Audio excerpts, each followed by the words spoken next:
Hello everyone, Vicentio from HDTV Test here. In this video, I am going to show you how to set the HDR game calibration values correctly for the Xbox Series X so that you can get the best picture quality for any HGIG compliant games that use these metadata on a console level, such as Call of Duty, Black Ops, Cold War.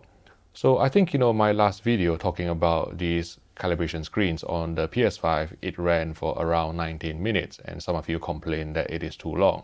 That I just actually need to show the 3 screens and how to set it.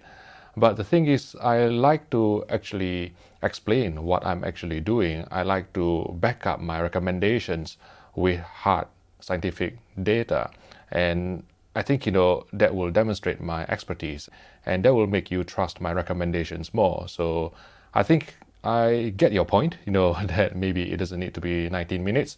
So we'll try to make this shorter. So I'll aim for around 17.5 minutes.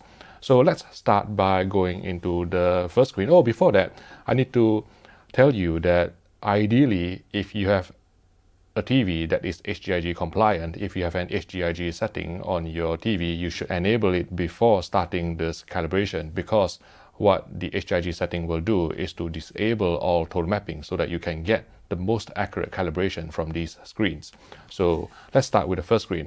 The first screen will allow us to adjust the minimum tone map luminance. And I think that because of my camera exposure, it may be a bit dark. So please allow me a couple of seconds to adjust the exposure on my camera.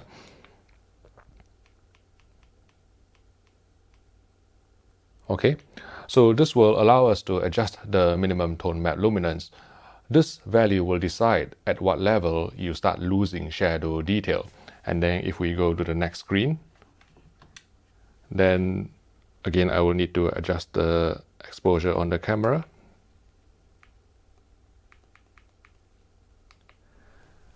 This screen allows us to adjust the maximum tone map luminance. So basically this is essentially a 10% window screen where you are meant to try and make the checkerboard pattern in the center disappear into a pure white, and I'll show you the pixel values later. And then the next screen will allow you to set the maximum full frame tone map luminance. So this is a very bright screen. The white at the periphery, they are around 10,000 nits. So maybe some displays will have dynamic tone mapping and you may have different values between the maximum tone map luminance and also the maximum full frame tone map luminance, which is why these two screens are provided here.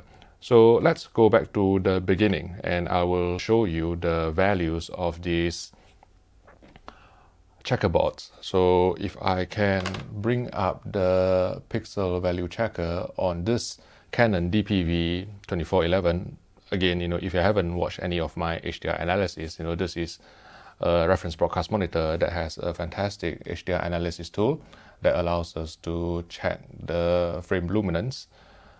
If I can bring up the frame luminance monitor at the top left corner, and you can also check the value of any pixel. I've put it across here.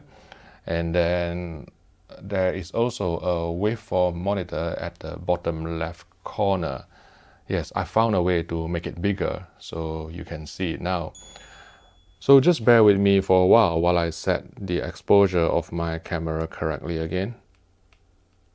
I really need to get a camera with a higher dynamic range. Maybe, one of the ARRI Alexas, but, can't quite afford it yet. So you can clearly see the checkerboard pattern now. This is a very dark pattern. And the reason why you can see it is because, I have set this minimum tone map luminance to the highest possible level. You can see here, and then if we go all the way down, you can see on the pixel value checker that it will go all the way to 0 candelas per square meter, which equates to true black, and that is really what we want. If we even go up by just one click, then what will happen is that the digital code value in PQ terms will go up to 14, 14, 14. Now it fluctuates between 14, 15, 14 and 14, 14, 14 because there are some rounding involved let's say from the digital HDMI signal from the console to the monitor. So I'm not surprised there will be some minor fluctuations, but let's, for the sake of argument, say that this is 14, 14, 14, then it will equate to a minimum tone map luminance of 0.00416 candelas per square meter. And the higher you go, the brighter you will make the minimum tone map luminance up to a maximum of 1 nit, which is what this background has been coded at. So if we actually go out of this checkerboard, you can see that it is sitting around 1 nit with a digital code value of 153, 153, 153 RGB terms. So if we go back in, so my recommendation for this screen is to just set it all the way to 0, because you want as low a black as possible, especially on OLED TVs. You are capable of true blacks. Then you should set this to 0 candelas per square meter. This will tell any HGIG compliant game that you shouldn't actually lift the black level. You shouldn't try and stretch the near black to brighten near black gamma, so you will be less prone to any bending or any floating blacks or any flickering artifacts near black. And the only time you should actually increase this value is if you are playing your HDR games in a non-reference HDR condition. So for HDR content, because HDR is absolute, PQ is absolute, you need to try and watch it in as dim an environment as possible. I'm talking pitch black or a maximum ambient light value of 5 candelas per square meter or 5 nits.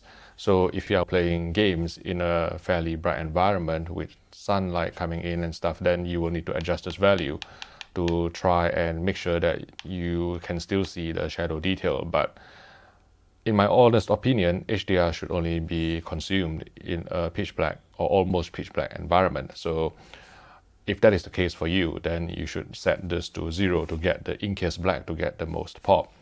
And then next, what we will do is to go to the next screen. And again, I will need to adjust the exposure on my camera. Bear with me for 2 seconds.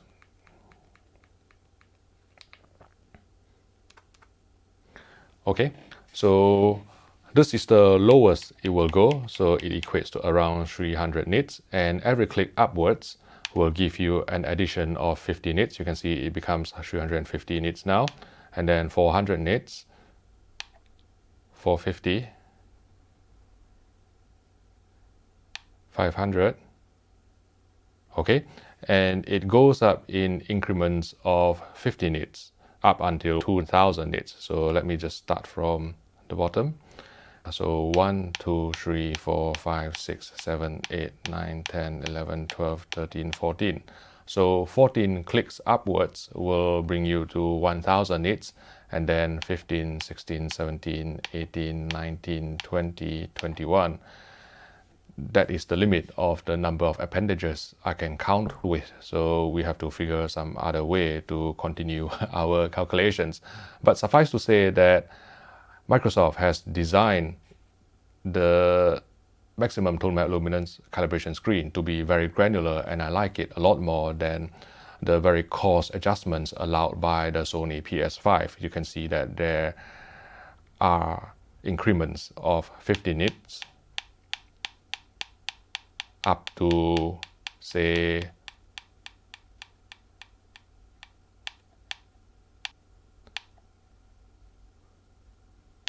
up to 2000 nits, and then after which it goes up in increments of 100 nits. So you can see that it goes up to 2100, 2200, 2300, 2400, and 2500. So it goes up in 50 nit increments from 300 nits to 2000 nits, and above 2000 nits it goes up in 100 nit increments up to 10,000 nits. So I think this is a more refined adjustment system allowed for by Microsoft on the Xbox Series X. And again, the goal is to make sure that you hard clip. So make sure you can't see the checkerboard pattern at all. And this monitor here is clipping at 1000 nits. I know it because I've measured it, and that is backed by Canon as well. So you can see that at 1000 nits the checkerboard pattern disappears totally, and that's what you should actually aim for on your own television. And next we go to the maximum full frame luminance, and if you have an HGIG compliant display, then you should be arriving at the same values as the previous screen. So at the previous screen we are setting it at 1000 nits, and if we go to maximum full frame luminance, if you have an HGIG compliant display that has all the total mapping disabled by engaging HGIG, then you should arrive at the same values by going up by the same number of clicks. So let's say if we go up 1, 2, 3, 4, 5, 6, 7, 8, 9, 10, 11, 12, 13, 14, you can see that it disappears, and then one step down it reappears again at 13 because there is 950 nits. But if we go up to 1000 nits, which is the maximum peak brightness capability of this monitor, it hard clips there, then it disappears, and that's what you should aim for. So in summary, the takeaway, this one at minimum, and then this one hard clips all white, and this one all white as well. And I will show you the ramifications or the impact of setting all this wrong using Call of Duty Black Ops. So let's, for the sake of argument, if we set this to the highest level of 1 nit. I forgot to adjust the exposure again. Let me just do it very actually, you can see from the waveform that I've actually set it up to the maximum of 1 nit, right? And you can see from the pixel value checker as well. So it is at 1 nit now, and then on this maximum tone map luminance, we'll set it to the minimum of 300 nits, and then the maximum full frame tone map luminance, we'll set it to 300 nits, and we'll fire up Cold War. I forgot to explain this screen. So with this screen, the uncalibrated image on your right will be the reference image that goes all the way up to 10,000 nits. So if I actually move the cursor here, if you look at the waveform on the left, you can see I've managed to actually hit 10,000 nits there. You can see from the pixel value checker, which is fantastic. And then if you look on the waveform, there is one spot, that is probably sitting around 0 nits. And I will try to search around the bush here to try and find the right spot. But as always, I always fail to find it. So I think, there is probably one pixel there that is 0 nits, but suffice to say that, the sun is around 10,000 nits on the right screen, the uncalibrated image, because that is, let's say, the reference image. And then on your left will be the image that has been generated using the minimum tone map luminance, the maximum tone map luminance, and also the maximum full frame tone map luminance that you have set in the previous 3 screens. So let's move forward, because I think we are running out of time. I'm probably very close to the limit of 17.5 minutes already. Let's fire up Cold War, and I'll show you the impact of what you adjust in the HDR calibration screen has on the game itself. So from the opening sequence, you can probably already see that the dynamic range is quite compressed, because we are limiting the maximum tone map luminance to 300 nits, and we are elevating the minimum tone map luminance to 1 nit. So you can see that, the blacks are elevated, the whole image looks very washed out, and the whole image just doesn't have that high dynamic range impact. And if I jump through to the opening start screen, you can see that, the maximum tone map luminance, even though we've set it at 300 nits, is still going up to 400 nits, but that's probably because the game demands at least a TV that requires 400 nits, to give you a reasonable HDR experience. So the lesson here is, don't buy crappy, cheap HDR TVs that can't even reach 400 nits. But you can see from the waveform at the bottom left corner that the blacks are elevated at 1 nit, and the peak highlight is capped at 400 nits because of what we have done in the HDR calibration screen on the Xbox Series X. So we'll go out and then try and adjust them to the correct level, and I'll show you the difference. The first screen, the correct way, if you're watching in a reference HDR condition, let's say in a pitch black room or near pitch black room, go all the way down to 0.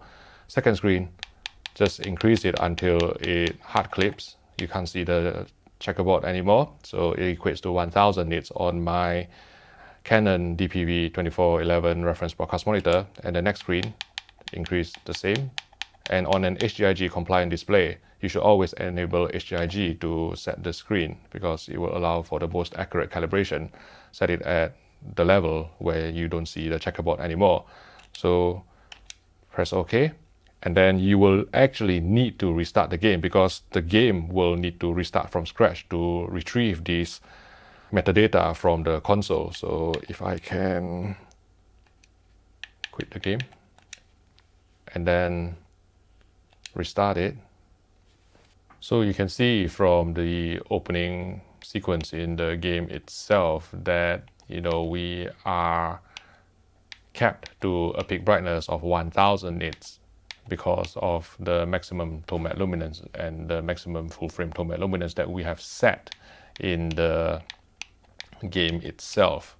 And the black floor is slightly elevated, but that's the creator's intent, but at least it's not 1 nit. So I hope you found this video useful. If you would like to watch some of our other videos on next-gen consoles such as the Xbox Series X and also the PS5, I've created a playlist here if you'd like to click on it, and I will see you in the next video.